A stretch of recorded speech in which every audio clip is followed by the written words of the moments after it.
Okay, let's jump right in. Today, we're doing a deep dive into, well, a really significant chapter, Job 19. Ah, yes.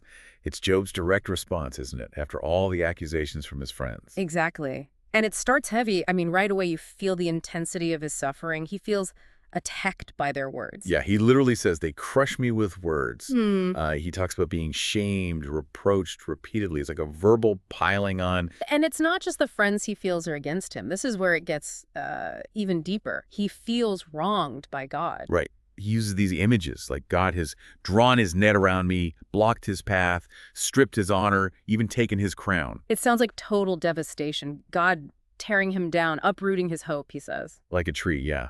And that feeling of crying out and getting nothing, no response, no justice. Just imagine that silence when you're desperate. It's hard to even comprehend. And then there's the physical aspect. It's just brutal. Oh, absolutely. That line, I am nothing but skin and bones. I have escaped with only the skin of my teeth. Just barely hanging on. It gives you such a visceral picture of his state. And that physical decay goes hand in hand with this profound social isolation. I mean, it's complete. Tell us about that. Who turns away? Well, basically everyone. Mm-hmm. The source lists them. His brothers, acquaintances, kinsmen, his closest friends, forgotten him. Even people in his own household. Yes. Guests, his maidservants see him as a stranger. He calls his own servant, gets no reply. His wife finds his breath offensive. Wow.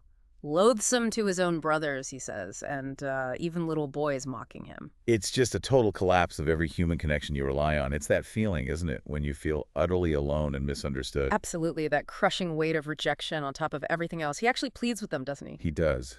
Have pity on me, my friends, for the hand of God has struck me. It's raw. It really feels like rock bottom. And yet, Yeah, somehow, right here, the chapter shifts. it does. It's quite remarkable. Despite all this, the pain, the loss, the isolation, he expresses this powerful wish. About his words, right? Wanting them recorded. Yeah, permanently.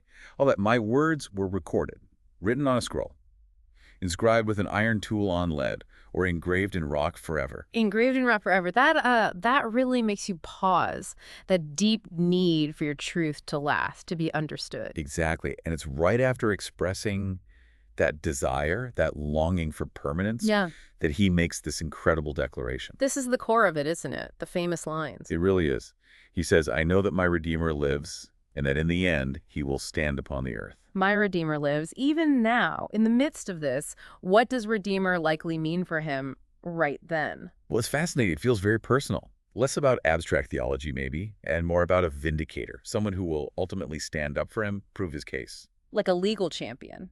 Against all the accusations, even maybe his perception of God's actions. Sort of, yeah. It's this profound faith in future justice, future vindication, when absolutely everything in the present seems to deny it. And it gets even more intense. He talks Yeah. about his own body. Right. And after my skin has been destroyed, yet in my flesh I will see God. After his skin is destroyed. So after death or utter decay. He holds on to this certainty. I myself will see him with my own eyes, I and not another. It's so personal, so embodied, despite his body failing. It's an astonishing defiance of his current reality. You can feel the longing behind it too. He says how my heart yearns within me. He deeply desires that future moment. So this incredible pick of hope. And then how does he wrap up the chapter? He turns back to the friends, doesn't he? He does. A final warning, really. He tells them, essentially, stop hounding me. He warns them about judgment, the sword, saying, then you will know that there is judgment. A stark reminder from someone who's just put his ultimate hope in a future judge and redeemer. So this chapter, Job 19, it's a journey. From the absolute depths, torment, decay, abandonment, to this towering statement of hope looking forward. It really makes you think, where does that kind of hope come from when everything around you is screaming despair?